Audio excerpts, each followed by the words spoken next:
Have you ever scrolled through an app and found your own home listed as a rare investment opportunity? It is worse when the agent showing it is your sister's realtor, who claims you are a seller desperate for cash. While I was in a meeting, my staff asked when I was moving out. Then my property manager called with a chilling warning. He told me, "You are not just being sold, you are being erased," and they plan to close the deal this Sunday. My name is Natalie Patterson. I am the CEO of Bright Hollow Labs, a data analytics startup that has consumed every waking hour of my life for the past 5 years. Control is not just a preference for me, it is a professional necessity. I manage risk for a living. I predict outcomes based on hard numbers and behavioral patterns. I was sitting in a high-rise conference room in Denver, staring at the snow-capped peaks through the floor-to-ceiling glass, preparing to sign the biggest contract in my company's history. My entire world was structured, secured, and on an upward trajectory, or so I thought. It was 7 minutes past 9 in the morning on a Tuesday. The air in the conference room was recycled and dry. My legal team was reviewing the final clause of the merger agreement with the partners across the table. I had 5 minutes of downtime. I picked up my phone, intending to check my email for any last-minute updates from my CTO. Instead, my thumb hovered over a social media notification. It was from a real estate agent named Sloan Mercer. I had met Sloan once at a charity gala in my neighborhood, a brief interaction where she had aggressively handed me her card. I did not follow her. Yet the algorithm had decided to push her latest reel to the top of my feed. I tapped the screen. The video began with that overly bright, manufactured energy typical of sales influencers. Sloan was standing in a sun-drenched living room, her arms wide open. "Welcome to your dream coastal sanctuary," she chirped. "This private showing is for serious buyers who want luxury and privacy." My breath hitched in my throat. I knew that living room. I knew the specific shade of cream on the walls, because I had spent 3 weeks selecting it. I knew the custom-made oversized sectional sofa because I had imported it from Italy. I knew the view of the Pacific Ocean through the sliding glass doors because it was the view I woke up to every single day. Sloan Mercer was standing in my house. I pressed the phone closer to my face, my hand trembling slightly. She walked through the space, touching my furniture, pointing out the architectural details I had paid for with my own blood and sweat. Then came the caption overlay that made my stomach turn over. Motivated seller. Owner relocating due to urgent work pressure. Must sell fast. I felt a cold flush spread from my neck up to my hairline. Motivated seller, I was not selling anything. I was in Denver closing a deal that would secure my financial future for the next decade. I had never spoken to Sloan Mercer about listing my property. I had never spoken to anyone about listing my property. I quickly minimized the video and opened a major real estate aggregation app. My fingers flew across the keyboard as I typed in my own address. 1842 Seabright Lane. Please let this be a mistake. I thought, please let this be some sort of algorithmic glitch. The search result loaded instantly. There it was. My home. The listing status was active. The price was set at $4,200,000. It was priced aggressively low for the area, designed to spark a bidding war. The description was a work of fiction that painted a picture of a desperate homeowner. It claimed the seller was highly motivated and looking for a quick close, with an open house scheduled for this coming Sunday. The room around me seemed to tilt. The muffled voices of the lawyers discussing liability clauses sounded like they were underwater. I was being sold. My sanctuary was being marketed to the world as a distressed asset while I was 2 states away. Then the second wave hit. My phone vibrated with a notification from Slack. It was the general channel for Bright Hollow Labs. Usually, this channel was reserved for company announcements and morale-boosting memes. Today, it was flashing with a different kind of energy. I opened the app. A message from a junior developer popped up. "Hey everyone, is it true? Are we moving headquarters?" Another message followed immediately from a sales lead. "I just saw the listing for Natalie's place. It says, urgent relocation. Does anyone know if our jobs are safe panic?" It was spreading through my company in real time. The rumor was too specific to be dismissed as idle gossip. To my employees, a CEO suddenly selling their primary residence at a below-market price under the banner of urgent work pressure signaled only one thing. It signaled that the company was in trouble. It signaled that I was bailing out. If the investors sitting across the table got wind of this before I signed the contract, the deal would be dead in the water. They would see me as volatile. They would think I was hiding a financial crisis. I needed to shut this down. Now, I stood up, excusing myself from the table with a tight smile that felt like it might crack my face. I walked out into the hallway, my heels clicking sharply against the marble floor. I dialed the one person who should have stopped this, Caleb Sloan. Caleb was my property manager. He was a quiet, reliable man in his late 50s who lived in the detached guest unit on the property. His job was to handle maintenance and security when I was traveling, which was often. He had been with me for 3 years. I trusted him. He answered on the second ring. "Natalie," he said. His voice was tight, strained. He sounded like a man who had been waiting for the executioner to call. "Caleb," I said, keeping my voice low but lethal. "Why is Sloan Mercer posting videos from inside my living room? Why is my house listed for $4.2 million on the open market?"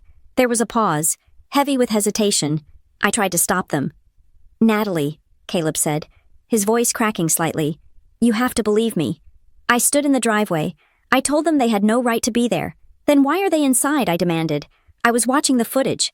"Caleb, they are walking through my house. They had papers." "Natalie?" Caleb said. "What papers?" I asked. "Sloan had a full listing agreement," Caleb explained. The words rushing out of him. "It had your signature. It was notarized. It looked authentic. And she was not alone." "Who was with her?" I asked. My mind raced. Forgery was one thing, but a notarized forgery required a level of criminal sophistication that terrified me. "There was a woman," Caleb said, "but she let the man do the talking. There was a guy with them. He was dressed in a suit. He looked corporate. He told me he was a company representative from Bright Hollow Labs." I froze. A company representative, I was the company. I had not authorized anyone to represent me in a real estate transaction. He showed me a letter on company letterhead. Caleb continued. "It stated that due to the sensitive nature of the merger, you are negotiating in Denver. You had authorized an immediate liquidation of personal assets to shore up liquidity. He said if I interfered, I would be liable for obstructing a corporate restructuring event. He said he would call the police and have me removed from the premises for insubordination." My grip on the phone tightened until my knuckles turned white. This was not just a prank. This was not just a greedy realtor cutting corners. This was a sophisticated, multi-layered attack. Whoever did this knew I was in Denver. They knew about the merger. They knew exactly what language to use to scare a property manager into submission. They had letterhead. They had a narrative. They were inside my house. "Caleb, listen to me very carefully," I said. The anger was gone, replaced by a cold, sharp clarity. "I did not sign anything. I am not selling the house. That letter is a forgery. I knew it." Caleb whispered. "I knew it felt wrong. But the paperwork. Natalie, it looked so real. And the woman. What about the woman?" I asked. "She acted like she owned the place." Caleb said. "She told Sloan to make sure the staging highlighted the ocean view. She knew the code to the garage keypad.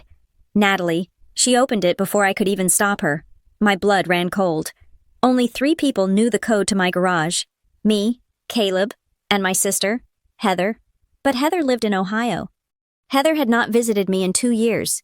Heather did not know about the merger details, or at least, I had never told her. "Caleb," I said, "describe the woman."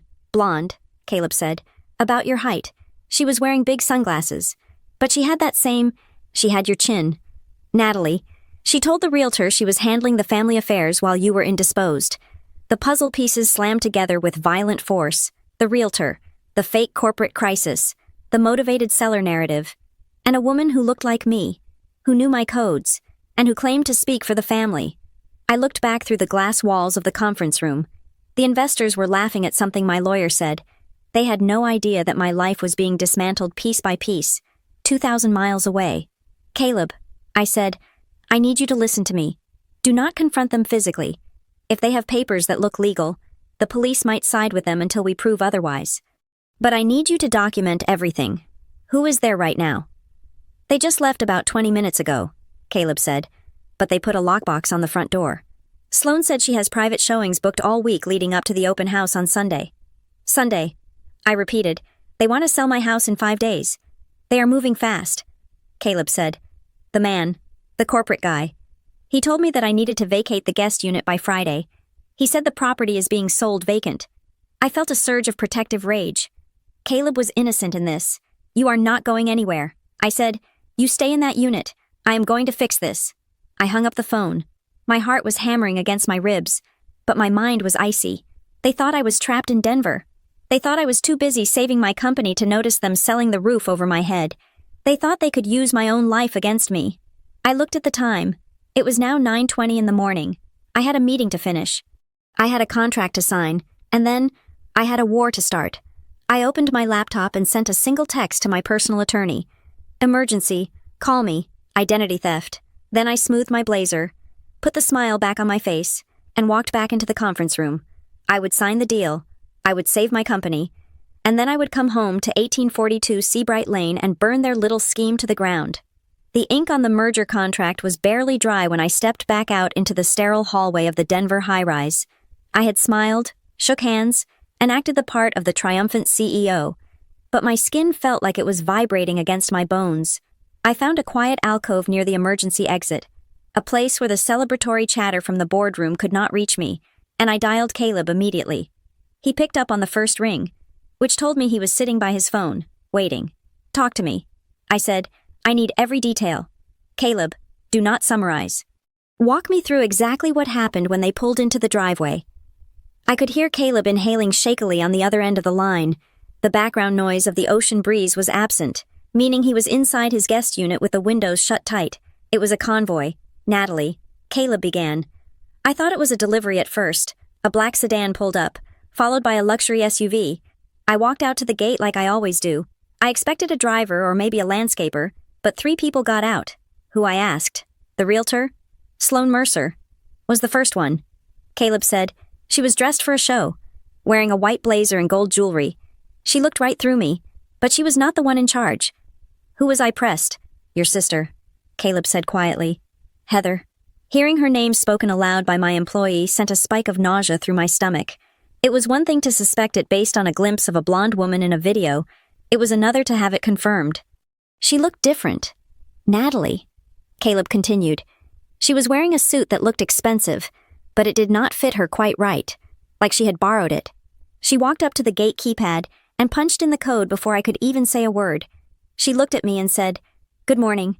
Caleb, please open the main house. We are on a tight schedule. And the third person I asked, a man. Caleb said, he was tall, mid-40s, wearing a gray suit. He looked like every compliance officer or mid-level operations manager I have ever seen. Boring, forgettable. That is what made him scary. He did not introduce himself. He just stood there holding a leather portfolio. I leaned my head against the cold glass of the window, staring down at the Denver traffic. What did you tell them? I asked. I told them I had no instructions from you regarding a showing or a sale. Caleb said. I stood in front of the main door. I told them you were out of the state and that no one enters without your direct authorization. That is when the man stepped up. Caleb said. He opened that portfolio. He did not shout. He spoke very calmly. He said, Mr. Sloan, I am from the Compliance Division of the Oversight Committee handling Ms. Patterson's asset liquidation. We are aware she is in Denver closing the merger.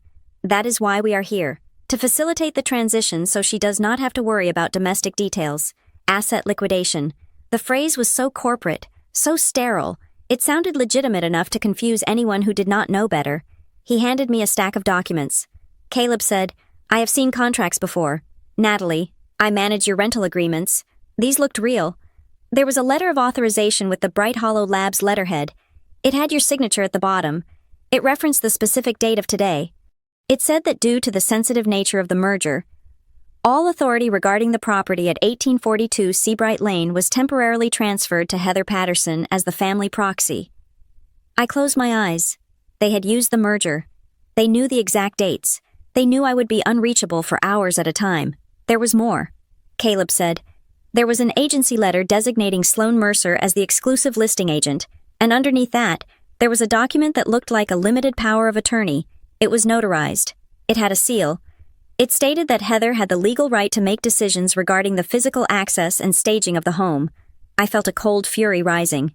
A power of attorney was not something you could just download and fake easily without risking serious jail time. This was bold. I told them I needed to call you, Caleb said. That is when the mood changed. Heather looked at the man, and the man looked at me. He said, Mr. Sloan, Ms. Patterson is in a closed-door meeting with investors. If you interrupt her to ask about administrative details she has already signed off on, you will be jeopardizing the deal. And if you refuse to let us in, we will be forced to contact the local authorities and report you for obstruction of a lawful owner's agent.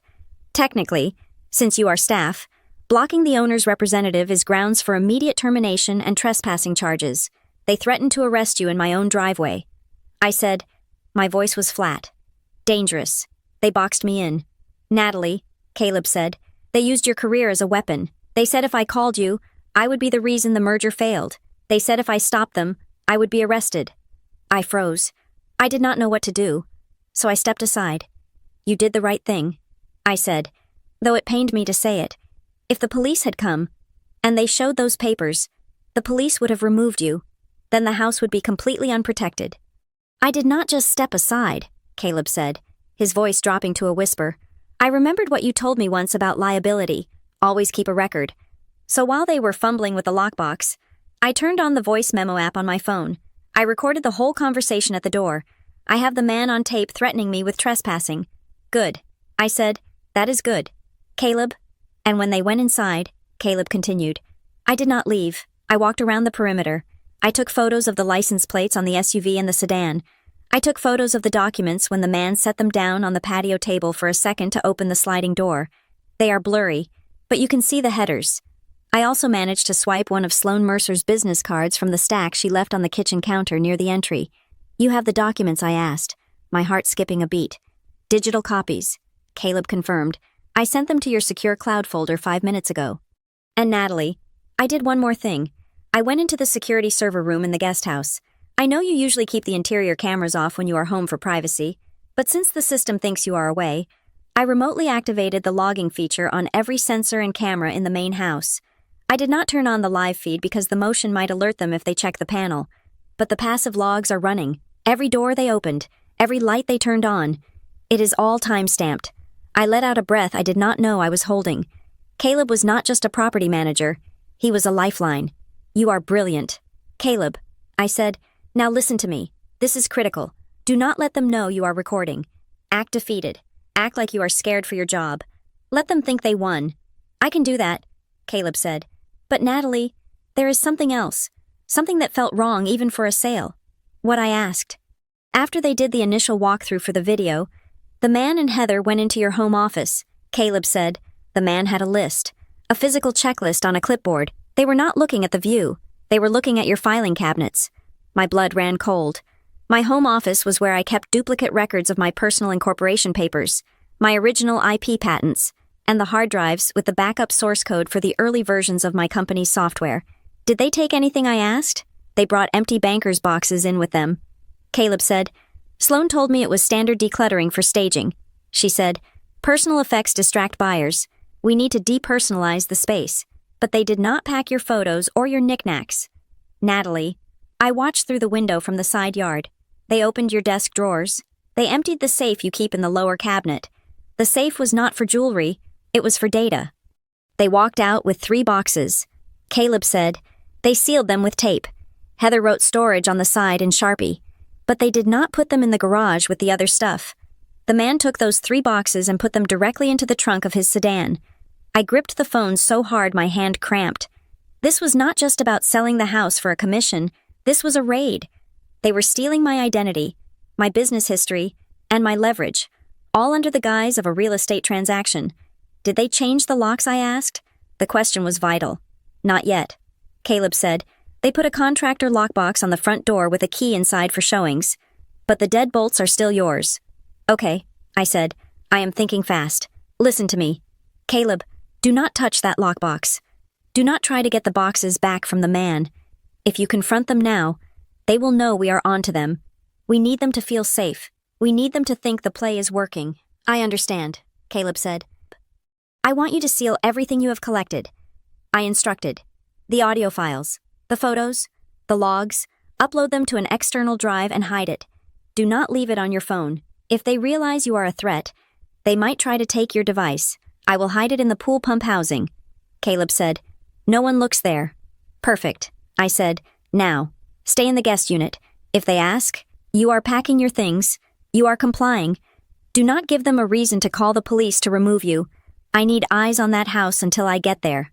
When are you coming back? Caleb asked. Tonight, I said. I am skipping the celebratory dinner.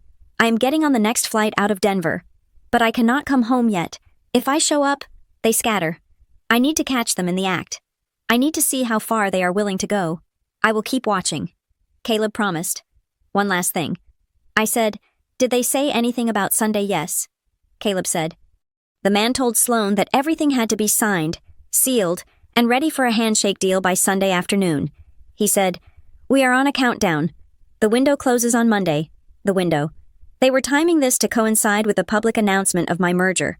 They knew once the news hit the wire on Monday morning, my stock value would jump, and I would be under intense media scrutiny. They wanted to strip me clean before the world turned its eyes on me. I hung up the phone. The sterile hallway felt suffocating. I looked at the time. It was not even noon yet. My house was being staged. My secrets were being driven away in the trunk of a sedan. My sister was impersonating me. I walked toward the elevator. I had to call my lawyer. Elaine, I had to book a flight. But mostly, I had to stop shaking. They thought they were writing a script where I was the victim who quietly faded away. They had no idea they had just handed me the pen. I was not going to fade. I was going to rewrite their ending, and it was going to be brutal. I retreated to the furthest corner of the executive lounge, seeking the kind of privacy that glass walls and open-plan architecture made nearly impossible. My hands were steady, but my heart was beating a frantic rhythm against my ribs. I dialed Elaine Porter. Elaine was not just my lawyer, she was a shark in a silk blouse, a specialist in corporate litigation and high-stakes compliance who had saved my company from a hostile IP lawsuit 2 years ago. She answered on the first ring, her voice crisp and devoid of pleasantries. "Natalie," she said, "I saw the text. Tell me this is a joke. I wish it were." I replied, keeping my voice low, "It is happening. Elaine, my sister and a realtor named Sloan Mercer have listed my home. They have forged documents, including a power of attorney and a corporate authorization letter. They are inside the house right now." Elaine went silent for exactly 3 seconds. I could practically hear her brain shifting gears from defense to attack. "Send me what you have," she commanded. I already forwarded the files Caleb sent me. I said, "You should have the photos of the documents and the audio recording in your inbox." I heard the rapid clicking of a keyboard on her end.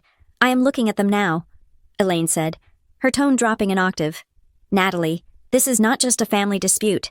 This is sophisticated fraud. The letterhead on this authorization is a near-perfect match for Bright Hollow's official template.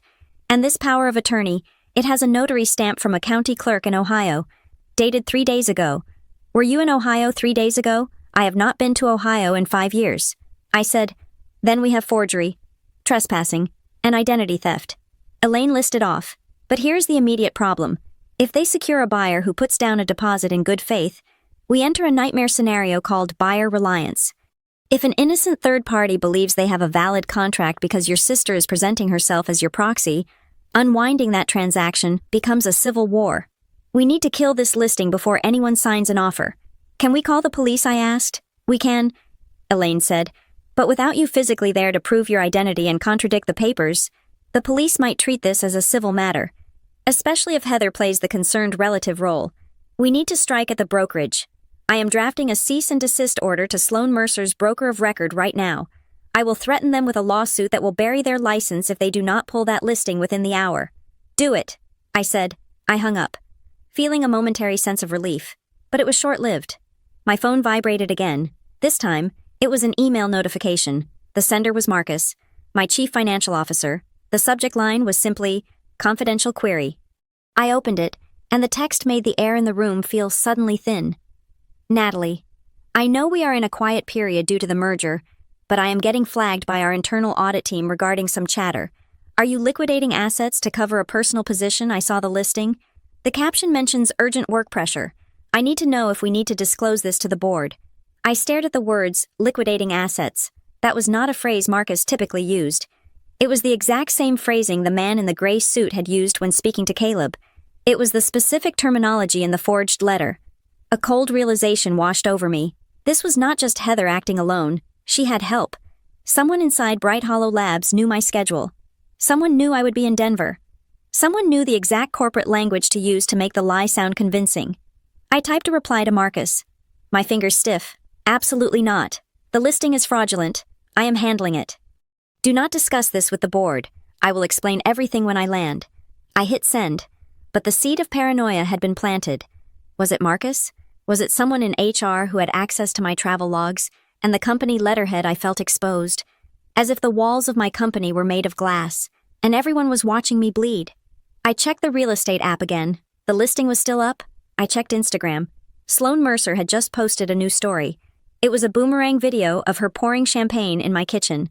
The text overlay read, "Pre-open house showings are fully booked, DM for a slot."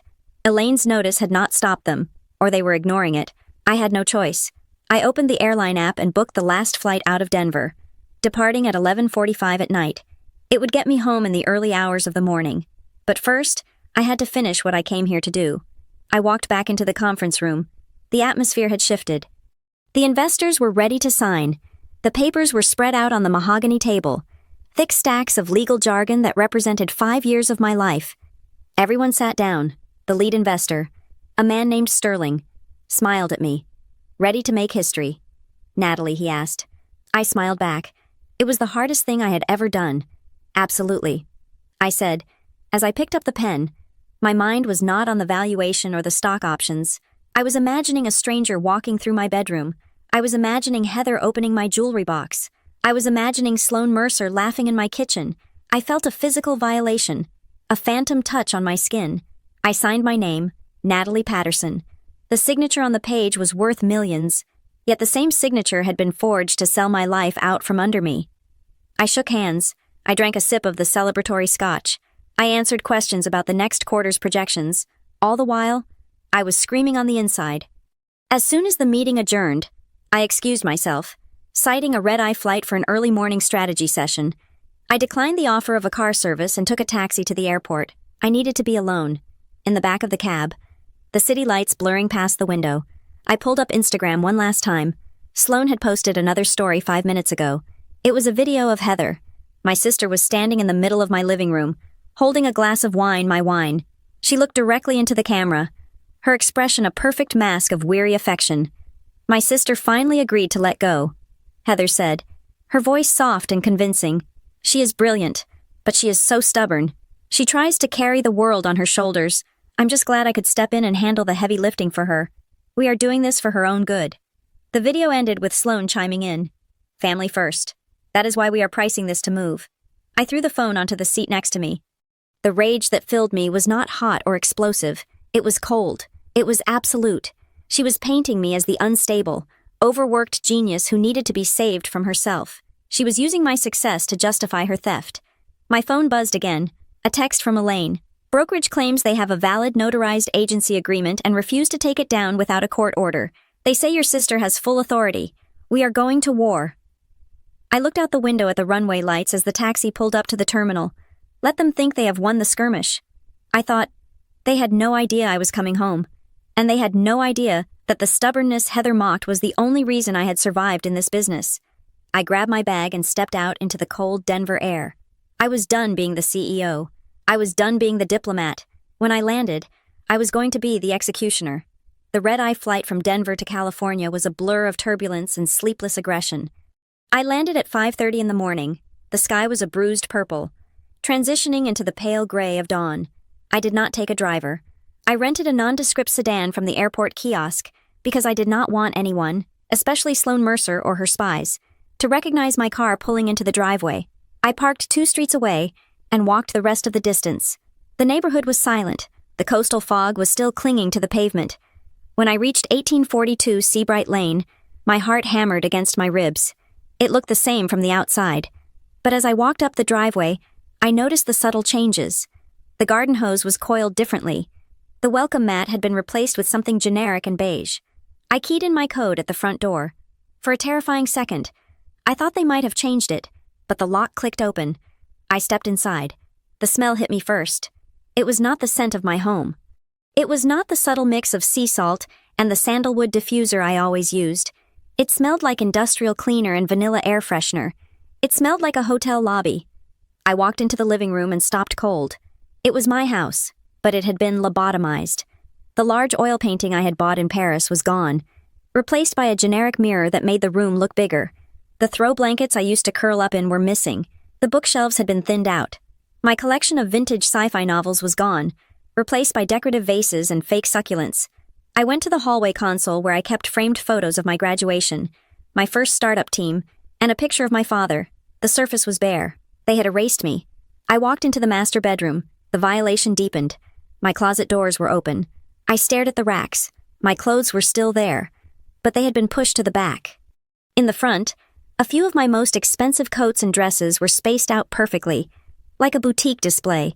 They were using my own wardrobe to sell the lifestyle of the motivated seller. I pulled open the dresser drawers, empty, my underwear, my workout gear, my pajamas.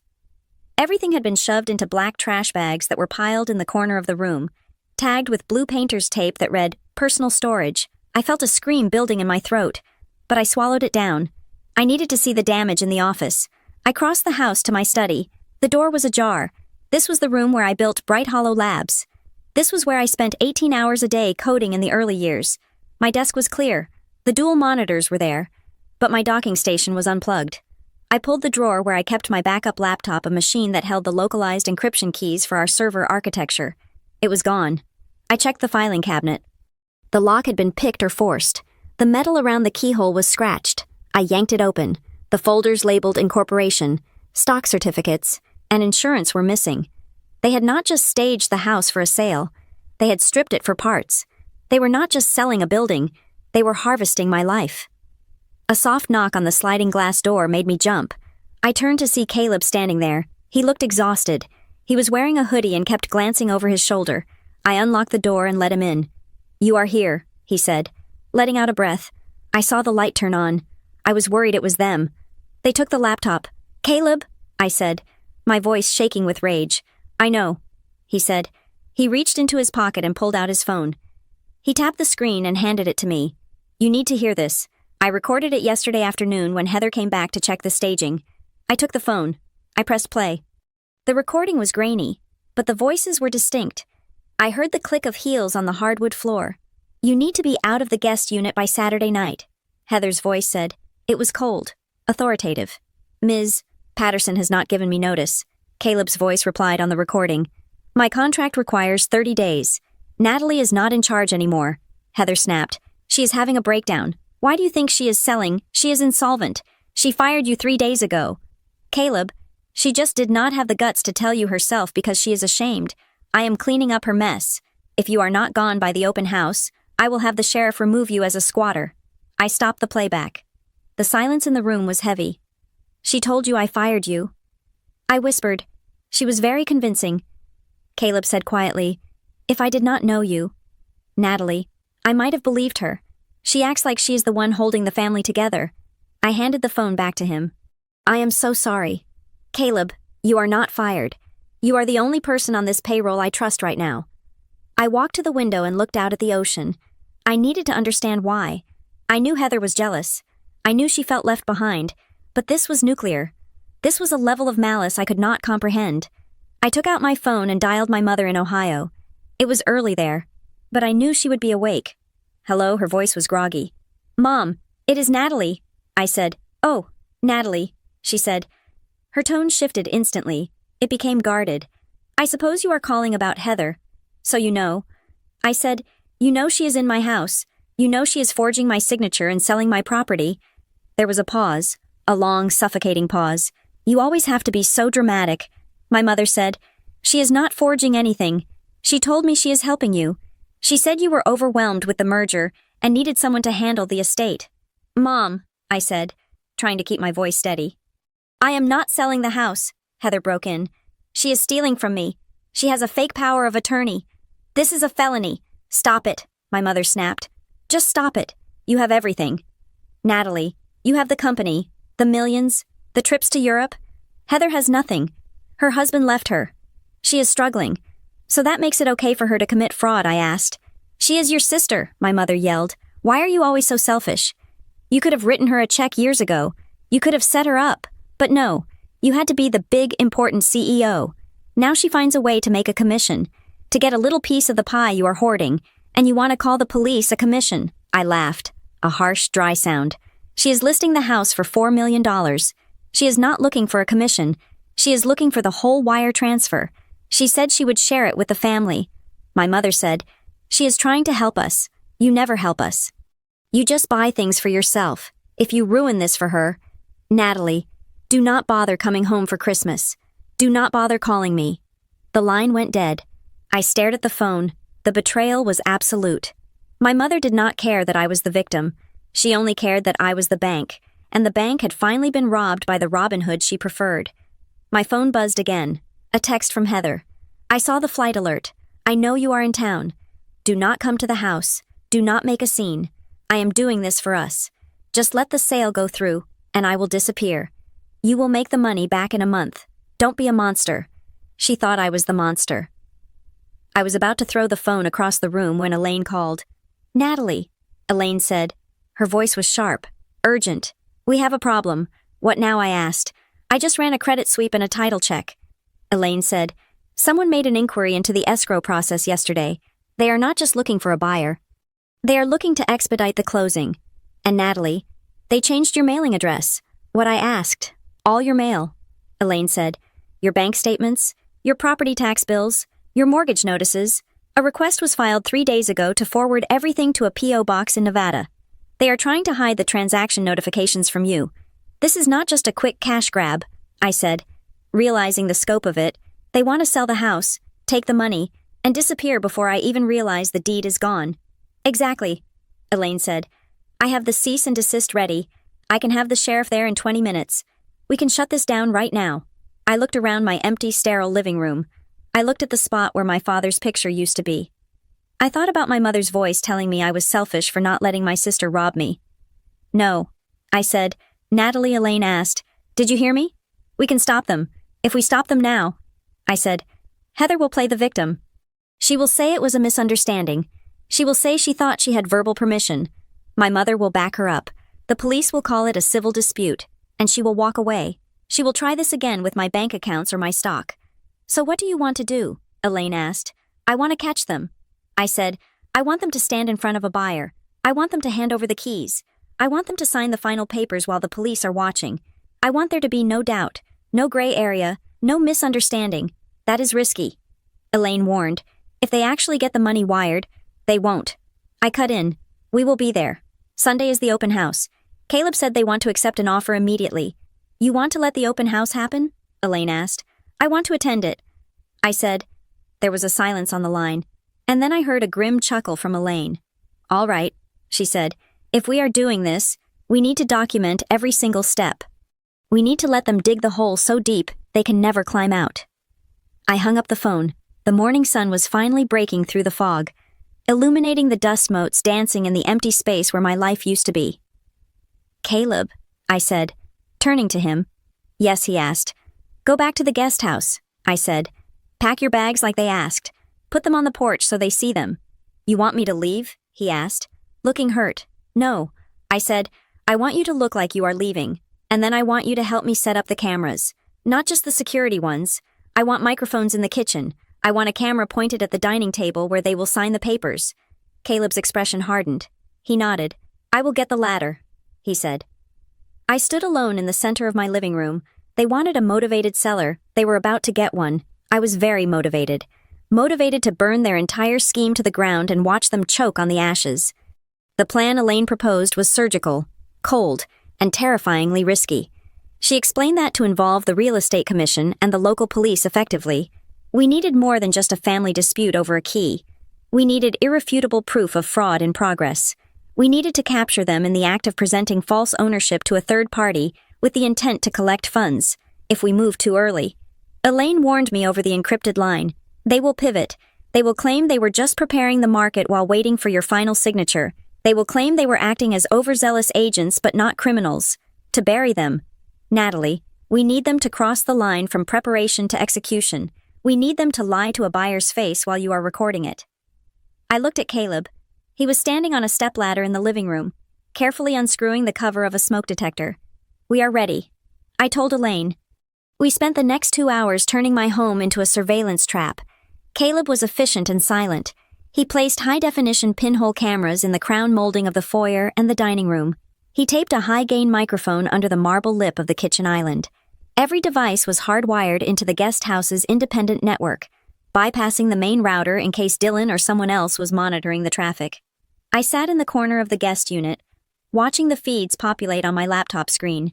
The image was crisp. I could see the staged furniture, the empty shelves, and the fraudulent peace of the house. It felt like watching a stage set for a play where I was the main character. But I had not been given the script. We need audio confirmation. I instructed Caleb as he adjusted the angle of the living room camera. I need to hear Sloan or Heather say the words owner authorized or signed contract. I need them to explicitly state that I am not involved. I put a backup recorder in the ventilation duct behind the sofa. Caleb said, wiping dust from his hands. If they sit there to negotiate, we will hear them breathing. We finished just before noon. The house was silent again, waiting for its actors, but the silence was broken by a notification from Elaine. She had sent a new file, marked Urgent Analysis. I opened it. It was a forensic overlay of the signature on the power of attorney document compared to the signature on my most recent corporate filings. Natalie, look at the vector points, Elaine said when I called her back. I see them. I said, they are identical. They are not just similar. Elaine said, they are mathematically perfect. No human signs their name exactly the same way twice. There are always microscopic variations in pressure and angle. This signature on the real estate document is a digital clone of the signature you used on the Bright Hollow quarterly report 3 months ago. I felt a chill that had nothing to do with the air conditioning. They did not just practice my handwriting. I realized they lifted it. Exactly. Elaine said, this confirms that the source isn't just your sister getting lucky with a pen. Someone with high-level access to your company's internal document server extracted that signature file and gave it to her. I hung up and immediately opened a secure tunnel to the Bright Hollow Labs server. I was not just a CEO. I was a data architect. I knew every corner of my system. If someone had exported a high-resolution image of my verified signature, they would have left a digital footprint. I bypassed the standard admin dashboard and went straight into the raw server logs. I filtered for access requests to the legal compliance sensitive directory.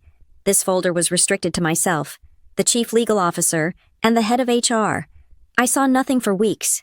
Then, I widened the search parameters to include the IT maintenance override codes. There it was. At 2:14 in the morning last Tuesday, the night before the listing went live, a user had accessed the directory using a system admin root privilege. They had copied 3 files: my driver's license scan, my passport scan, and the high-resolution transparency of my official signature. The user ID was Drorkit Dylan Rourke. I stared at the name, feeling a mixture of nausea and validation. Dylan was a senior systems administrator. He had been with the company for 4 years. He was quiet, competent, and always willing to work late. I had bought him coffee. I had approved his bonus last Christmas. I pulled up his personnel file. I scrolled down to the emergency contacts and background reference section. There, listed as a personal reference from his time in Ohio, was Heather Patterson. I sat back in my chair, the pieces locking together with a satisfying, sickening click. They had grown up together. I vaguely remembered a lanky boy hanging around our house when I was in college. Someone Heather used to boss around. I had not made the connection because, to me, he was just Dylan from IT. To Heather, he was a sleeper agent inside my empire. He gave her the keys to my identity. I whispered to the empty room. I reached for my phone to call security and have Dylan escorted out of the building immediately. My finger hovered over the dial button. No, if I fired Dylan now, he would text Heather. The warning would go out. The gray suit man would vanish. Sloan would claim clerical error. They would retreat into the shadows, and I would be left with a staged house and no criminal conviction. I needed Dylan to feel safe. I needed him to think the plan was proceeding perfectly. I opened the server command line and set up a mirrored watchdog program. I would not block his access, but I would record every keystroke he made from this moment forward. I wanted to see what else he was planning to steal. Caleb came back into the guest unit, looking pale. Natalie, he said. What is it? I asked, not looking up from the code I was writing. I just got a text from Sloan. He said. I turned around. Caleb held up his phone.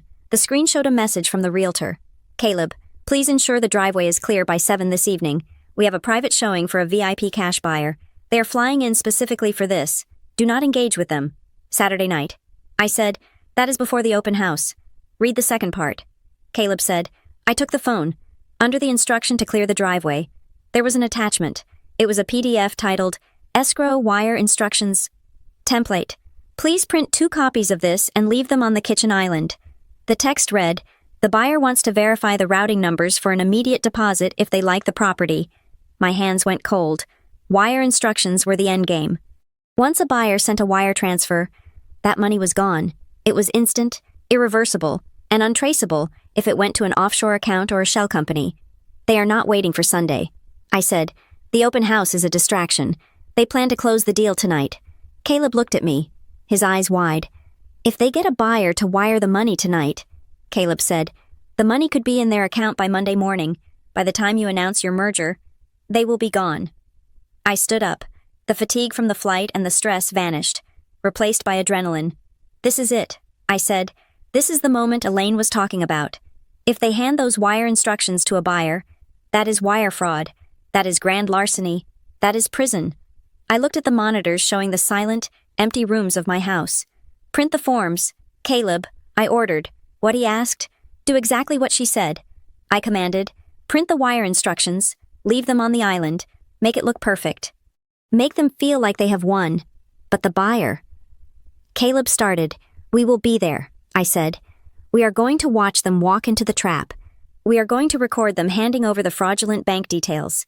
And then, we are going to introduce ourselves. I looked at the clock. It was 1 p.m. We had 6 hours until the curtain went up. Go to the store. I told Caleb, buy some groceries. I want you to make dinner in the guest house tonight. I want the smell of food to drift over there. Make it seem normal. And you? Caleb asked. I'm going to get dressed. I said, I have a showing to attend. I sat back down at the computer and watched the cursor blink on Dylan Rourke's profile. I decided to send one email before the night began. I composed a message to my head of security. Set to a delay timer, it would send at exactly 8 o'clock tonight. Subject immediate suspension of access. Dylan Rourke. Body isolate his workstation. Revoke all credentials. Detain if still on premises. Police report to follow. I hit the schedule button. The stage was set. The cameras were rolling. The villains were on their way. And for the first time in days, I smiled. It was not a nice smile. It was the smile of a predator watching prey walk into a cage. Let them come. I thought. I am ready to close the deal. Sunday arrived with a sky so blue and perfect it felt like a personal insult. From the darkened window of the guest unit, I watched the street fill up with cars. It was a parade of luxury sedans and family SUVs, all carrying people who thought they were about to score the deal of the century. At exactly 1 p.m, Sloan Mercer marched down the driveway and planted a white sandwich board in the center of my lawn. Open house, motivated seller, price reduced. The balloons tied to the sign bobbed cheerfully in the breeze. To the outside world, this was a standard real estate event. To me, it was a crime scene in progress. I sat in front of the bank of monitors Caleb and I had set up. Caleb was pacing behind me, his arms crossed over his chest. We had not slept much. The air in the small room was heavy with the smell of stale coffee and nervous sweat. They are early, Caleb said, pointing to the screen showing the front door. I looked. Heather was standing on the porch. She was wearing a beige dress that I recognized. It was mine. She had taken it from the back of my closet, a dress I had worn to a board meeting 3 years ago. She looked the part, the tired, overwhelmed sister managing a crisis. Sloan stood beside her, checking her phone. The audio feed cracked to life as the first couple walked up the path. Welcome, Sloan said, her voice dripping with practiced warmth. Please come in. This is Heather, the owner's sister and representative. Thank you for coming, Heather said. She reached out and shook the woman's hand. Her voice was soft, carrying a tremor of performative sadness. My sister is heartbroken to leave, but the relocation to Singapore happened so fast, she has to be on a plane by Tuesday. Singapore, I whispered to the screen. That was a new detail. It was clever. It explained why I was not there, why the house was being sold furnished, and why there was such a rush. It painted a picture of a chaotic, sudden departure that justified the low price. We are just trying to get everything settled for her so she can focus on her new role. Heather continued, We are looking for a quick, clean escrow. The couple nodded sympathetically. They walked inside, looking around at the ocean view with greedy eyes. My phone buzzed. It was a text from Elaine. I am in position down the street.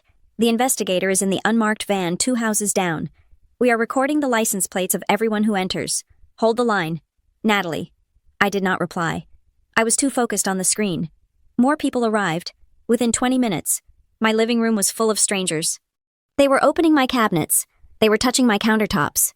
I watched a man tap on the walls of my dining room, testing for studs, as if he already owned the place. It was a violation so profound it made my skin crawl. Then, the dynamic changed. A black sedan pulled up to the curb, double parking behind a potential buyer's SUV. A man stepped out. He was not a buyer. He was not a neighbor.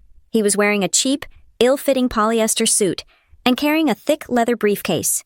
He walked with a purpose that set him apart from the casual browsers. Who is that? Caleb asked, leaning in. I do not know. I said, zoom in on camera 2. I adjusted the feed. The man walked right past Sloane's assistant at the door without signing the guest registry. He went straight to Sloane. They exchanged a nod that spoke of familiarity. Sloane whispered something to him, and he moved to the kitchen island, setting his briefcase down on the marble surface. He opened the case and pulled out a stack of folders. They were color-coded. I turned up the volume on the kitchen microphone. Here are the escrow packets, the man said. His voice was raspy. I have the preliminary title report, and the wire instructions pre-printed. If anyone makes a verbal offer, get them to sign the intent form immediately. We need to lock the deposit today. Sloane nodded. Thanks, Barry. Just stand by the patio door. If I give you the signal, you swoop in with the paperwork. Barry. I typed the name into my notes. He was not a standard escrow officer. Legitimate title companies did not send runners to open houses to strong-arm buyers into signing intent forms on a Sunday. He was a transaction coordinator, likely hired to push the paperwork through a shell company before anyone noticed the irregularities. The room was buzzing now. Sloane was working the crowd like a conductor. We have multiple parties interested, I heard her say to a young couple standing near the fireplace. The seller is going to review all offers at 6 this evening. But honestly, she is going to prioritize cash and speed. If you can show proof of funds and close in 7 days, the house is yours. 7 days. The husband said, that is incredibly fast. It is the nature of the relocation. Sloane lied smoothly. She needs the liquidity to set up her life overseas. It was working. I could see the panic setting in on the faces of the buyers. They were afraid of losing out. Sloane was manufacturing a frenzy. Wait, Caleb said suddenly. Where is Heather? I scanned the monitors. She was not by the door. She was not in the kitchen. Check the garage feed. I said. I clicked on the camera we had hidden in the garage rafters. The garage was not part of the open house tour. We had locked the door from the house, or so I thought. The screen flickered, and there she was. Heather had used the keypad code to enter from the side yard. The garage was filled with the boxes of personal items I had stored there months ago, old tax returns, college yearbooks, and boxes of hardware from the early days of Bright Hollow Labs. She was not looking for family albums. She was moving with frantic intensity. She was ripping the tape off boxes, glancing inside, and tossing them aside if they did not contain what she wanted. She shoved a box of my winter clothes to the floor. She kicked aside a crate of books. What is she doing? I asked. The buyers are inside. She should be playing the hostess. She is looking for something specific. Caleb said, look at her hands. She is holding a piece of paper. She is checking the labels on the boxes against a list. I zoomed in. Heather was holding a crumpled note. She paused in front of a heavy plastic bin marked BHL. Legacy IP, 2019. BHL, Bright Hollow Labs. That bin contained the physical prototypes of my company's original data processors and the hard copy non-disclosure agreements from my co-founders. It was useless to a thief, but invaluable to a competitor or someone trying to challenge my ownership of the company. Heather pulled the lid off. She started digging through the files. She pulled out a thick binder. She opened it, checked the first page, and a look of triumph crossed her face. She tucked the binder under her arm and covered it with her shawl. Caleb turned to me, his face pale in the glow of the monitors. Natalie, he whispered, this is not about the commission. $4 million is a lot of money, but it is a one-time payout. That binder is in it. The original partnership agreements, I said, my voice cold, and the assignment of intellectual property rights. If those documents disappear, or if they fall into the wrong hands, someone could claim that the technology Bright Hollow is built on does not belong to the company. They could hold the entire merger hostage. They are not just trying to sell the house, Caleb said. They are trying to decapitate you. They want to sell the house to get the cash and steal the documents to destroy your leverage. I felt a surge of adrenaline that was almost painful. The betrayal had layers I had not even imagined. Heather was not just a jealous sister. She was an industrial spy, and Dylan Rourke had likely told her exactly where to look. Sloane's voice cut through the audio feed again. Ladies and gentlemen, she announced to the living room, we have just received a very strong verbal offer. If you are serious, I need you to speak with our coordinator. Barry, right now. The crowd surged toward the kitchen. Barry opened his folders. It is time, I said. I stood up and smoothed my blazer. I checked the small camera pinned to my lapel to make sure it was recording. Caleb stood up with me. Are we going in? He asked. We are going in, I said. Text Elaine. Tell her the transaction coordinator is attempting to collect deposits. Tell her we have a confirmed theft of corporate property in the garage. Tell the investigator to block the driveway. I walked to the door of the guest unit. I could hear the murmur of the crowd from the main house. They were about to sign away their savings for a lie. Heather was clutching a binder that could ruin my life. "I am not just the owner anymore," I said, opening the door into the bright, blinding sunlight. "I am the witness." We walked across the lawn. The gravel crunched under my boots. A few people standing on the porch looked at me, confused by my intense expression, and the way Caleb marched beside me like a bodyguard. I reached the front door. I did not punch in the code. I did not ring the bell. I grabbed the handle and threw it open. The air conditioning hit my face. The smell of expensive perfume and treachery filled my nose. Sloane looked up from the kitchen island, a pen poised over a contract. Her smile faltered. Heather froze near the hallway door, the binder pressed against her chest. I stepped inside, my heels clicking loudly on the hardwood floor. "I hope I'm not interrupting," I said, my voice carrying to every corner of the room, "but I believe you are selling my house." The silence that followed my announcement was not empty. It was heavy, suffocating, and instantly charged with confusion. 30 heads turned in my direction. The low hum of conversation regarding square footage and school districts evaporated, replaced by the sharp, uncomfortable sound of people realizing they had walked into a trap. I stood in the entryway, my hands clasped loosely in front of me.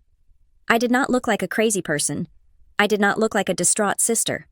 I was wearing my travel blazer, my posture was rigid, and my expression was one of polite, lethal curiosity.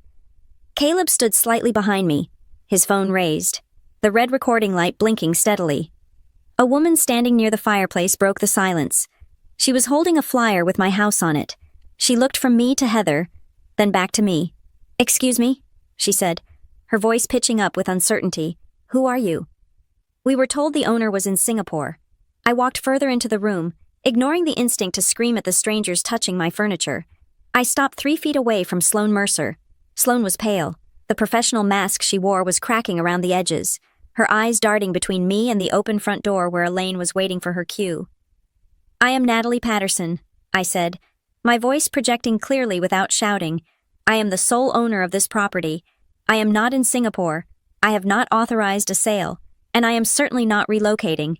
Sloane recovered first. She was a salesperson. After all, survival was her primary instinct. She forced a tight, condescending smile and stepped around the kitchen island to block me from the crowd. "Ladies and gentlemen, please," Sloane said, raising her hands. "This is exactly why we are handling this transaction with such discretion. As we mentioned, the seller is under significant stress. Family dynamics can be complicated during a liquidation." She turned to me, dropping her voice to a hiss that she hoped the room would not hear. "You need to leave, Natalie. You signed the power of attorney.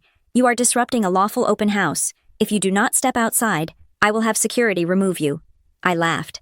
It was a cold, sharp sound that made the couple near the window step back. "Show me," I said. Sloane blinked. "Excuse me, show me the paper," I repeated, loud enough for the man named Barry to freeze halfway through reaching for his briefcase.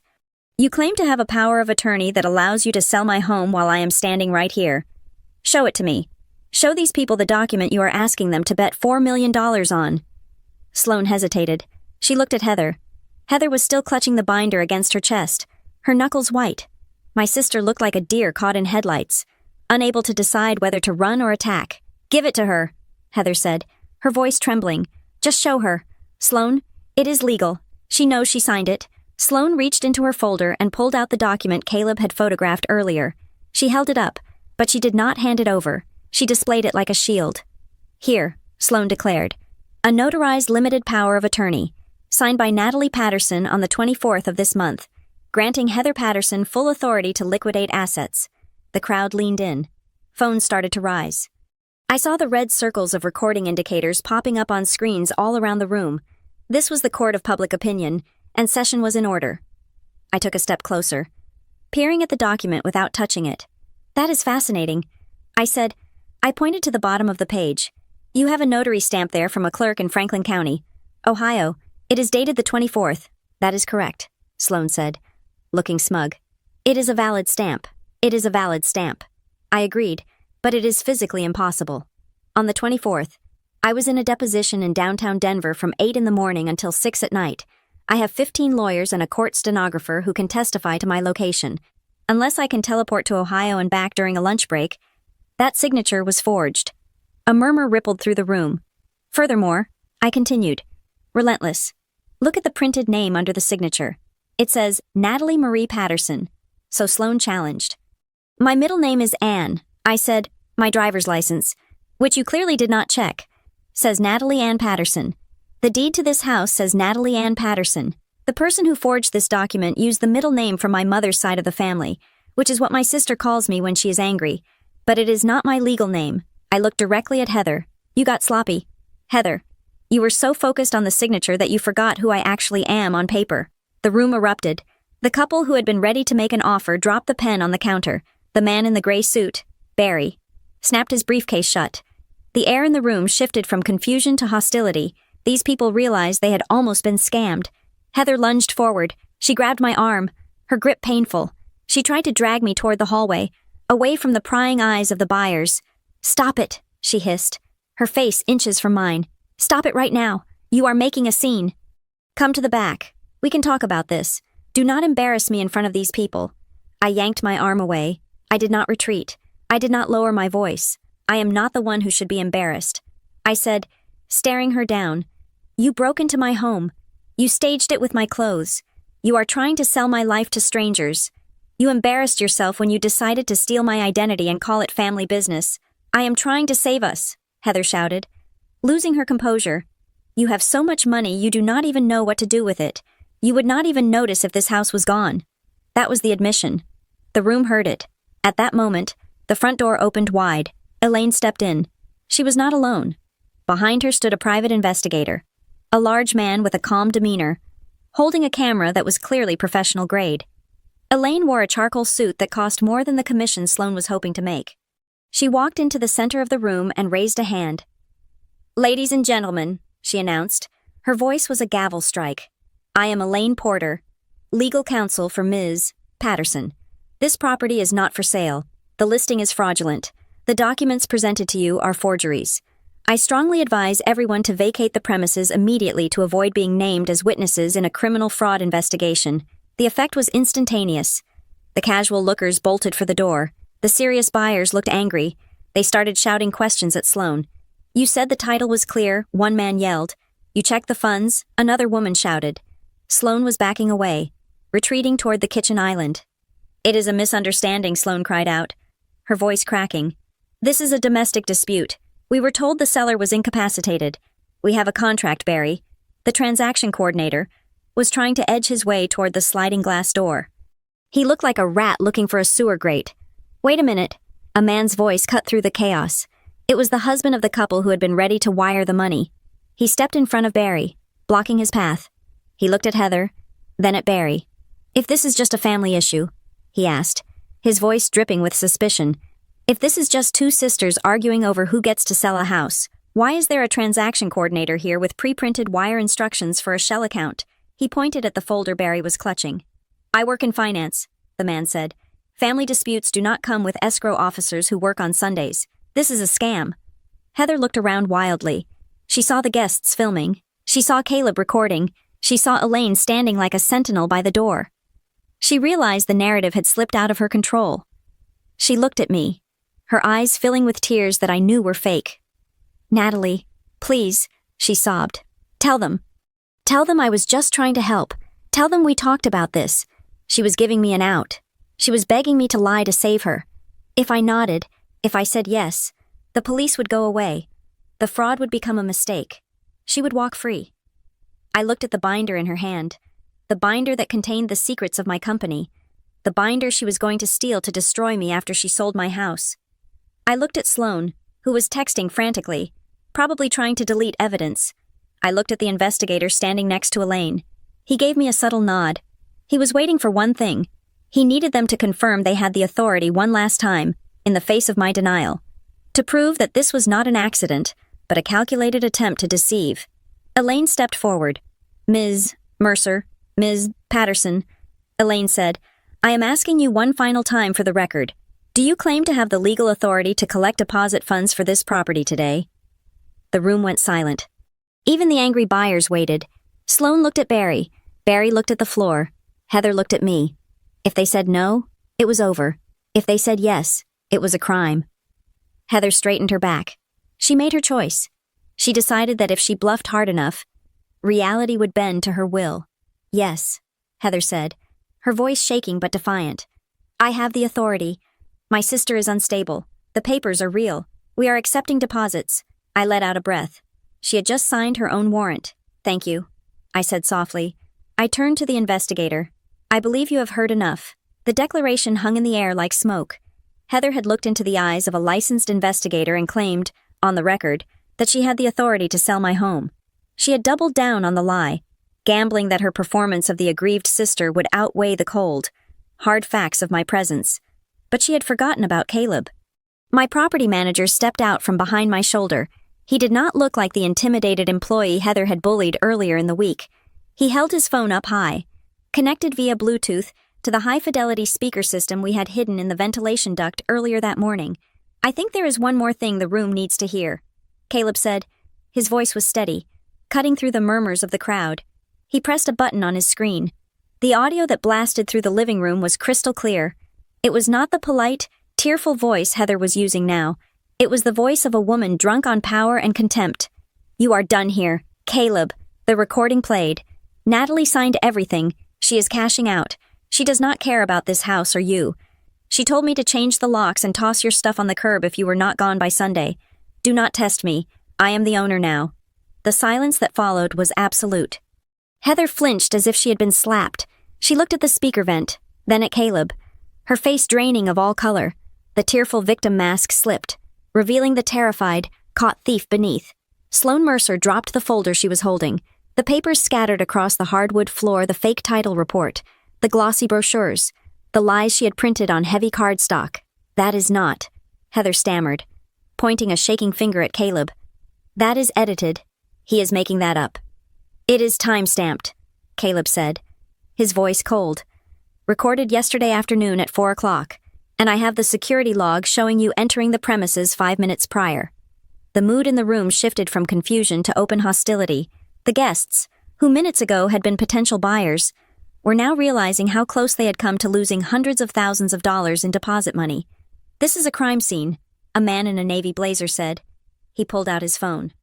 I am calling the police. I am not getting dragged into a wire fraud investigation because I signed a guest registry. No, please, Sloan shrieked. She rushed toward the man, her hands fluttering wildly. There is no need for authorities. This is clearly a misunderstanding between siblings. We can resolve this. A misunderstanding. A woman near the kitchen laughed bitterly. She held up her phone. I just live-streamed your client claiming she had a power of attorney that the actual owner says is a forgery. And now we have audio of her threatening to illegally evict a tenant. This is not a misunderstanding. Lady, this is a felony.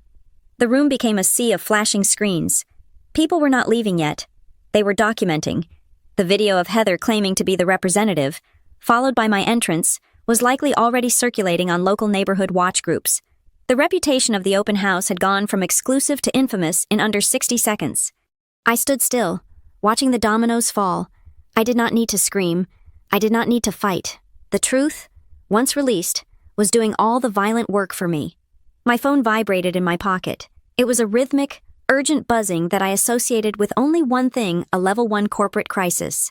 I pulled it out, tearing my eyes away from the wreckage of my living room for a second. It was a notification from the head of human resources at Bright Hollow Labs. Urgent board alert. The subject line read. My stomach tightened. I opened the email. Natalie. We just received an anonymous tip sent to the entire board of directors. The sender claims to have proof that you are liquidating personal assets to cover an undisclosed solvency issue before the merger. They attached a photo of the open house listing and a scan of a wire transfer request. The board is asking for an immediate emergency call. They are spooked. I felt the blood pound in my ears. This was the second pincer of the attack. They knew the open house might get messy, so they had a failsafe. They wanted to trigger a vote of no confidence. If the board thought I was secretly bankrupt and selling my home to flee, they would pause the merger. They would freeze my access. I checked the timestamp on the anonymous email. It was sent 4 minutes ago. I quickly toggled to the server monitoring app I had installed to watch Dylan Rourke. There it was, a login event. Dylan had accessed the external mail relay server exactly 5 minutes ago. He had not just watched the open house fail. He had executed the backup plan. He was trying to burn the company down to cover Heather's retreat. I looked at Heather. She was backed against the wall near the hallway, looking small and cornered. She did not know about the email. She was just the pawn in the living room. The real damage was being done by the people pulling the strings in the dark. I forwarded the log to Elaine, who was standing by the front door blocking the exit. "It is a coordinated attack," I texted her. "Dylan just emailed the board. Don't let them leave." Elaine nodded imperceptibly. She signaled to the investigator. "Excuse me." The investigator boomed, stepping into the center of the room. His voice was authoritative, stopping the guests who were trying to push past. "Local law enforcement has been notified and is en route. I need everyone to remain calm. Ms. Mercer, Ms. Patterson, please step out onto the patio. We need to secure the scene." Sloane turned on Heather with the ferocity of a cornered animal. "You told me you had the authority," Sloane screamed, abandoning all pretense of professionalism. "You told me she was in a mental health facility in Singapore. You showed me the emails. I thought—" Heather stammered. "You lied to me," Sloane shouted, playing to the cameras of the guests. "I am a licensed professional. I acted in good faith based on your documentation. If this is fraud, I am a victim too." I watched Sloane try to rewrite history. It was pathetic. She had ignored the red flags because she wanted the commission. She had bypassed standard due diligence because she smelled a quick sale. And now, she was trying to throw my sister into the fire to save her own license. In the chaos of Sloane screaming and the guests demanding answers, I noticed movement in the kitchen. Barry, the man in the cheap suit with the escrow folders, was moving. He was not arguing. He was not filming. He was sliding along the edge of the cabinetry, heading toward the sliding glass door that led to the side yard. He had closed his briefcase. He looked like a man who knew exactly how to vanish when a deal went south. "Caleb," I said, keeping my voice low. "The coordinator." Caleb looked. Barry was already out the door. "He is running," Caleb said. "Let him go." I said, "But get the car." Caleb nodded and slipped out the back door of the kitchen, moving faster than I had ever seen him move. I stayed in the room. I needed to be the anchor. I needed the board to see me standing here, defending my property, not running away. I raised my phone and took a photo of the scene: Heather cowering, Sloane screaming, the investigator holding the line. I attached it to a reply to the board. "The report is false," I typed. "I am currently disrupting a criminal fraud attempt involving identity theft against me. The listing is fake. The police are on scene. I am not insolvent. I am the victim of a crime, and I am pressing charges. Full report to follow within the hour." I hit send. It was a gamble, but the truth was my only weapon left. Outside, the sound of sirens began to wail, getting louder as they approached up the hill. The blue and red lights flashed against the living room windows, washing over the staged furniture and the terrified faces of the conspirators. Heather looked at me across the room. Her eyes were wide, pleading. She mouthed the word "sister." I looked at her. Then I looked at the binder. She was still clutching the binder that contained the intellectual property of my life's work. She was not my sister in that moment. She was a thief who had tried to bury me. I walked over to her. She flinched as I approached. I reached out and firmly pulled the binder from her grip. She did not fight me. Her hands were limp. "This does not belong to you," I said quietly. The police officers entered the house, their radios crackling. Elaine stepped forward to brief them, handing over her business card and the file of evidence we had prepared. I walked to the window. I saw Barry running down the side street, away from the parked cars. He was heading toward a nondescript gray sedan parked 2 blocks away. My phone buzzed. A text from Caleb. "Got him. He is in a rental. Florida plates. I have the number and a clear shot of his face." I watched the gray sedan peel away from the curb, disappearing around the corner just as a second police cruiser arrived. Caleb walked back into the yard a moment later, breathing hard. He came up to the sliding door where I was standing. "He is gone," Caleb said. "But I got the plate." "Good," I said. "Natalie," Caleb said, his expression grim. I saw the way he moved. I saw how he checked his mirrors, and I saw the logos on the paperwork in his back seat when he threw the briefcase in. "What about them?" I asked. "It was not a title company," Caleb said. "It was a processing outfit. I used to see guys like that when I worked property management in Miami. They are fixers. They set up shell escrows to move dirty money fast." He looked at me, his eyes serious. "Your sister did not organize this," Caleb said. "She is not smart enough to hire a guy like Barry. Sloane is just greedy, but Barry is a pro." I looked back at Heather, who was now being questioned by a police officer, tears streaming down her face as she pointed accusingly at Sloane. Caleb was right. Heather was messy, emotional, desperate. This operation, the forged signatures, the server access, The fake escrow officer was precise. "This is a ring," Caleb said. "A real estate fraud ring. They found a weak link in your family, and they used her to get to you." I tightened my grip on the binder. "Then we are not just suing my sister," I said. "We are taking down the whole network." I turned back to the room. The police were asking Heather to step outside. Sloan was trying to call her lawyer. The open house was over. The investigation had just begun, and I had the license plate that would lead us to the head of the snake. The fallout from the open house was immediate, but the silence that followed was deceptive. Monday morning at Bright Hollow Labs did not feel like a victory lap. It felt like a crime scene investigation. I sat in the secure conference room with my chief security officer and the external forensic audit team we had hired overnight. The large monitors on the wall displayed the digital autopsy of Dylan Rourke's activity. The logs were damning. They showed a clear, linear path of betrayal. At 2 a.m. on Tuesday, Dylan had used his administrative privileges to bypass the encryption on the Human Resources server. He had located the file labeled Executive ID Patterson. He had extracted the high-resolution scan of my driver's license, my passport, and the digital vector file of my official signature. He had then compressed these files into an encrypted zip folder and emailed them to an external address H. Patterson Private. He did not stop there. The log showed that immediately after sending the files, he ran a scrubbing program designed to overwrite his footprints. It was a sophisticated tool, one that would have fooled a standard audit. But he had forgotten that I wrote the original kernel for our security architecture. I had a shadow log running at the kernel level that recorded everything, including the attempt to delete the record. "Bring him in."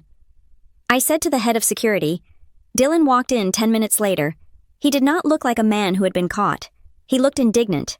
He sat down at the table, crossed his arms, and looked me in the eye. "This is harassment. Natalie," Dylan said, "I am a senior administrator. You cannot suspend my access without cause." I slid the printed log across the table. "I have cause," I said. "I have the timestamps. I have the file names. I have the destination email address. You stole my identity. Dylan, you gave my sister the tools she needed to commit felony fraud." Dylan barely glanced at the paper. He shrugged. "I was helping a family member with a lawful request," he said, his voice smooth and practiced. "Heather provided me with a power of attorney. She told me you lost your wallet in Denver and needed digital copies of your ID to fly home. She said the signature file was for a time-sensitive release form you needed to sign remotely. I was acting under the authority of your appointed proxy." I stared at him. The lie was so thin it was insulting. "You work in data security." "Dylan," I said, "you know that a power of attorney does not grant you permission to bypass company firewalls at 2 a.m, and you know that sending proprietary digital signatures to a personal Gmail account is an immediate firing offense, regardless of who asks for it." "I did not know it was for real estate," Dylan countered. "I thought I was helping the CEO out of a jam. If Heather misused the files, that is on her. I'm a victim here too." He was sticking to the script. It was the same script Sloan was using. Client lied. I acted in good faith. It was a coordinated defense designed to create reasonable doubt. "Get out," I said. "You are suspended pending the completion of the criminal investigation. If you leave the state, we will have a warrant issued for your arrest." Dylan stood up. He smoothed his shirt, looking more annoyed than afraid. "You are making a mistake. Natalie," he said, "you are going to ruin this company's reputation over a family squabble." Security escorted him out. I watched him go, feeling a cold knot in my stomach. He was too calm. He knew something I did not. I went back to my office where Elaine was organizing the chaos into legal piles. She had 3 distinct stacks of paper on my desk. "This is the civil suit against Sloan and her brokerage," Elaine said, tapping the first stack. "We are suing for damages related to the staging, the unauthorized entry, and the emotional distress. We are also filing a complaint with the state licensing board to have her license revoked immediately." And the second stack I asked, "Criminal referrals," Elaine said. "Fraud, forgery, identity theft. Trespassing. We are submitting this packet to the district attorney this afternoon. The police report from yesterday provides the foundation, but the digital evidence from Dylan ties it all together. It proves premeditation." And the third I asked, pointing to a thin red folder, "That is the problem." Elaine said, "That is the family fallout." As if on cue, my personal cell phone began to ring.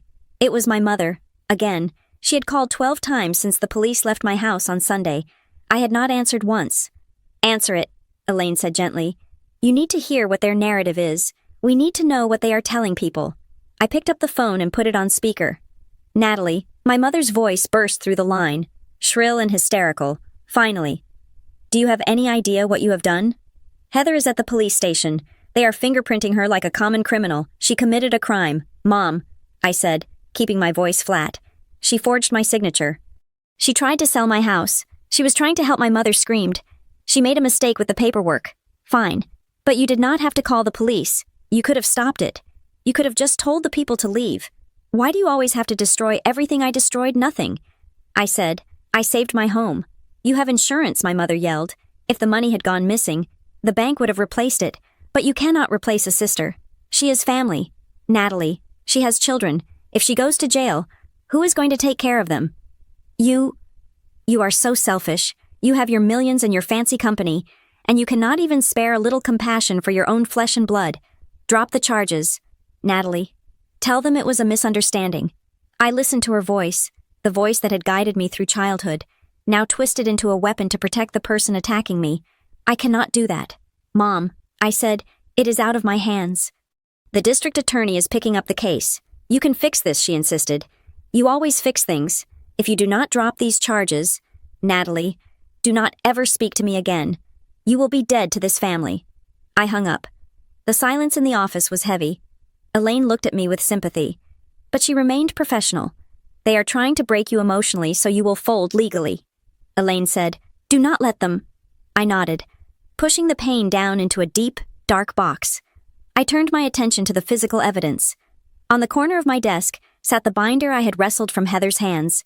I had assumed, in the heat of the moment, that she was stealing it to hold it for ransom. I thought she wanted to threaten to burn my original work if I did not give her the commission money.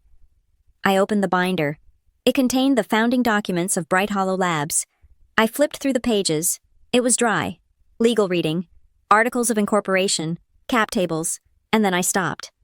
There was a yellow sticky note attached to page 42. Page 42 contained the change of control provision. It was a standard clause that stated if the founder me was incapacitated, convicted of a felony, or declared mentally unfit, the voting rights of my shares would transfer to a designated family trust until a new CEO was appointed. I felt the blood drain from my face. Elaine, I said, look at this. Elaine came around the desk. She read the clause, then looked at the sticky note. On the note, in Heather's handwriting, were the words, Clause 4.2, mental incapacity, involuntary committal. This was not about the house, I whispered. Elaine's eyes widened. If they sold the house, Elaine said, speaking fast, the narrative would be that you were liquidating assets due to a mental breakdown.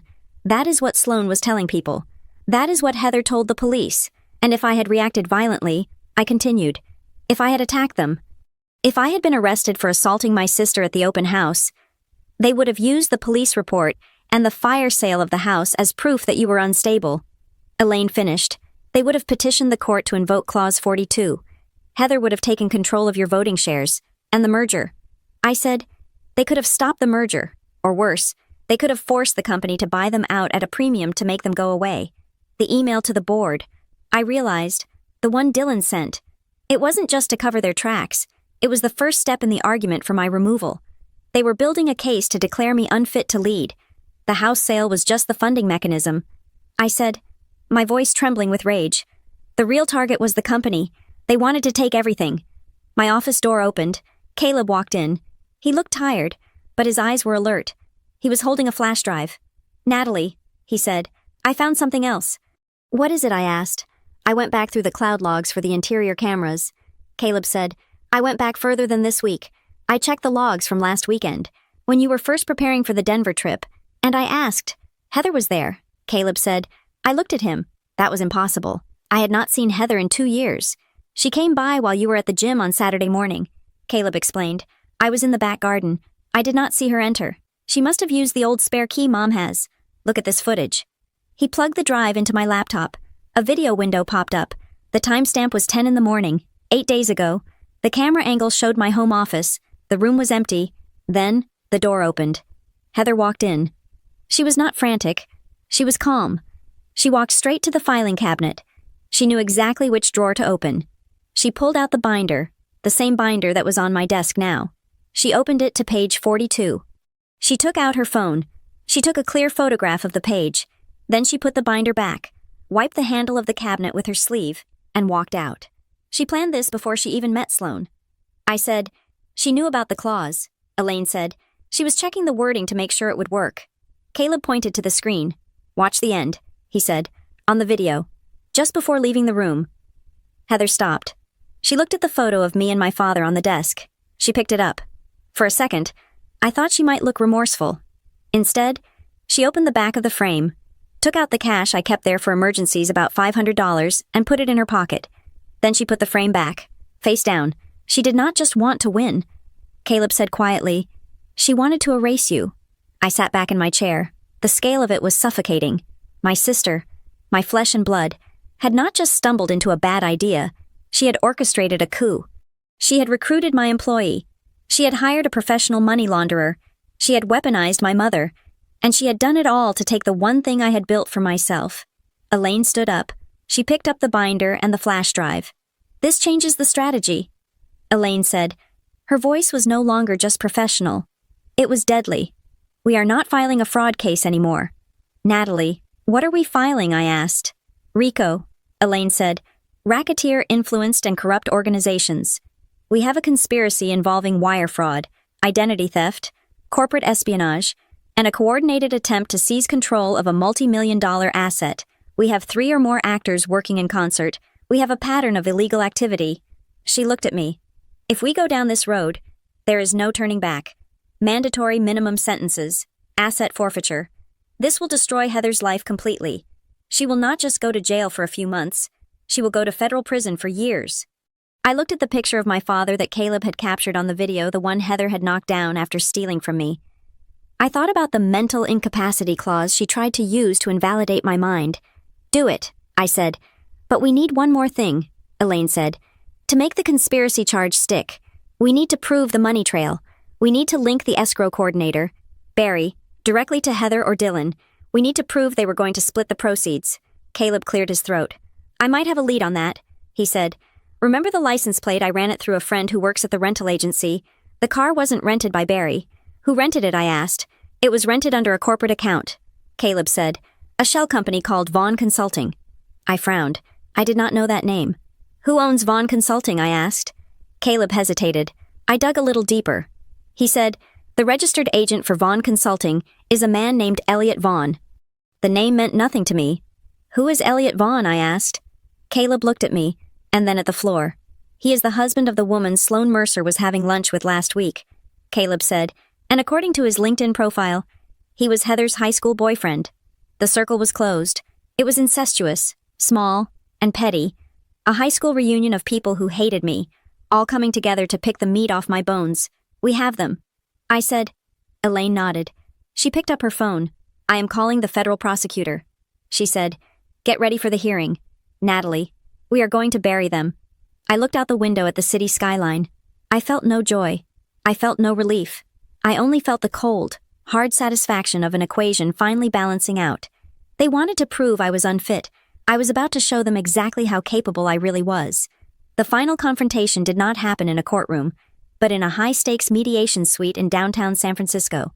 My lawyer, Elaine, had orchestrated this to force a global settlement before we moved to a public trial that could spook my investors. The room was cold, lined with mahogany, and smelled of expensive coffee and fear. On one side of the long table sat Sloan Mercer, looking like a shadow of the polished agent she had been a week ago. Her lawyer, a tired-looking man from a malpractice insurance firm, sat beside her. Next to them was Dylan Rourke, his arrogance replaced by a nervous twitch in his leg. And at the end, isolated, sat Heather. She wore a gray cardigan and refused to look at me. I sat opposite them. Caleb was to my right, looking uncomfortable in a suit, but radiating quiet satisfaction. Elaine stood at the head of the table, commanding the room like a general. "We are not here to debate the facts," Elaine began, placing a heavy stack of files on the table.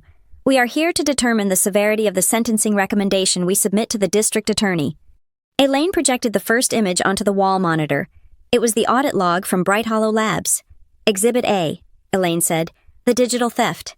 We have indisputable proof that Mr. Rourke accessed secure servers to steal Ms. Patterson's identity." She clicked the remote. The video of Heather in my home office appeared. The timestamp confirming her premeditation. "Exhibit B," Elaine continued, "the physical theft and reconnaissance." Then, she played the audio Caleb had recorded. Heather's voice filled the room, cold and threatening, promising to evict Caleb and claiming I had signed everything. Sloane's lawyer cleared his throat. My client was misled. He argued weakly. She believed the documents were genuine. Elaine turned to him, her expression predatory. That brings us to the first major revelation, Elaine said. We tracked the so-called transaction coordinator, Barry, the man fleeing the scene in the rental car. She clicked the remote again. A mugshot appeared. It was Barry, but his name was actually Jerome. Jerome is not an escrow officer, Elaine stated. He is an operative for a processing outfit based in Nevada that was investigated 2 years ago for wire fraud. They specialize in flash transactions, creating temporary escrow accounts to intercept deposit wires before disappearing. Sloane Mercer did not just hire a coordinator, she engaged a known money laundering service. Sloane gasped. I did not know, she cried out. Heather introduced him to me. She said he was a family friend who handled their estate planning. Elaine ignored her and turned to Heather. And that brings us to the motive, Elaine said. She held up the binder Heather had tried to steal. We assumed this was about $4 million. Elaine said, we assumed Heather just wanted the cash from the house sale, but the forensic accounting tells a different story. Elaine looked directly at Heather. You did not just want the cash, did you? Heather. You wanted to trigger the incapacity clause. The room went silent. Elaine explained the scheme to the stunned lawyers. Heather intended to create a chaotic, fraudulent sale. She knew that when the news broke, the board of directors would panic. She planned to use the forged documents and the staged mental breakdown narrative to petition the court for emergency conservatorship over my voting shares. She was not trying to sell a house. I said, speaking for the first time, she was trying to stage a corporate coup. She wanted to force me to sign a real settlement to avoid a scandal, or have me declared unfit so she could sell my company out from under me. Elaine clicked the remote one last time. A text thread appeared. It was between Heather and Dylan. When she is out, you get 1% of the buyout. The text from Heather read, just make sure the signature looks perfect. Dylan put his head in his hands. The 1% he had been promised was now the evidence that would send him to prison. The mediator looked at the defense table. I have seen enough. The mediator said, this is not a dispute. This is a criminal conspiracy. Heather suddenly stood up. Her chair scraped loudly against the floor. She looked at me, her eyes red and swollen. Why do you have to be so cruel? She screamed, her voice cracking. You have everything, Natalie. You have the money, the career, the respect. I have nothing. I was just trying to level the playing field. I was taking back what should have belonged to the family if Dad had not left everything to you. I stood up slowly. I did not yell. I did not cry. Dad left me the company because I built it with him, I said quietly. He left you the trust fund, which you spent in 3 years. You are not a victim. Heather, I am your sister, she sobbed. I did this for us. No.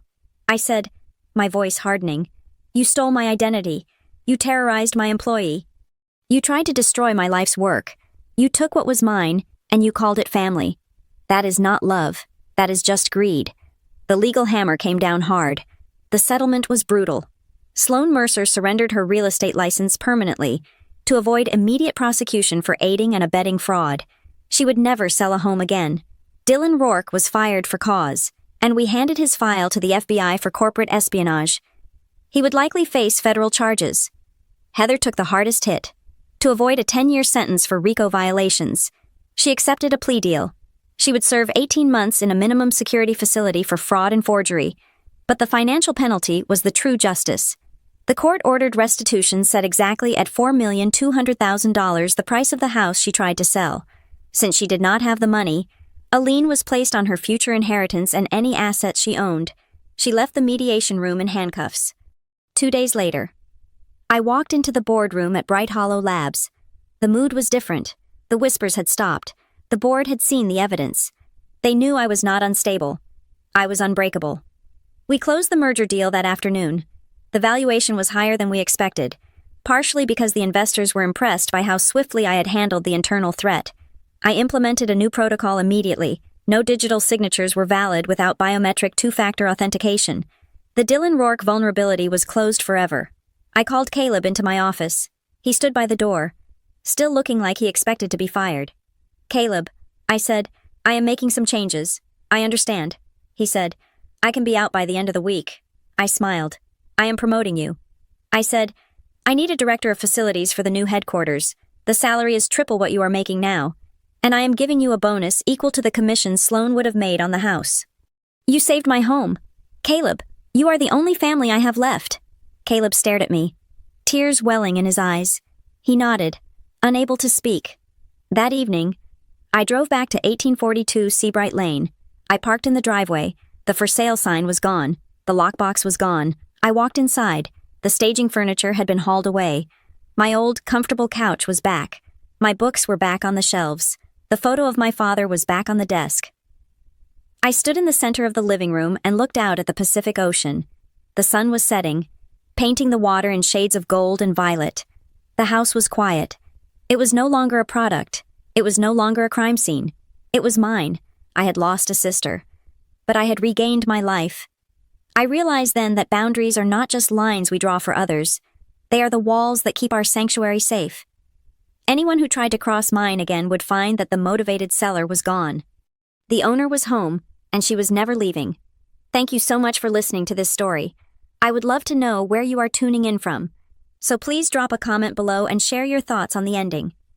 If you enjoyed this revenge story, please make sure to subscribe to the Boss Revenge Stories channel, like this video, and hit that hype button to help this story reach more people.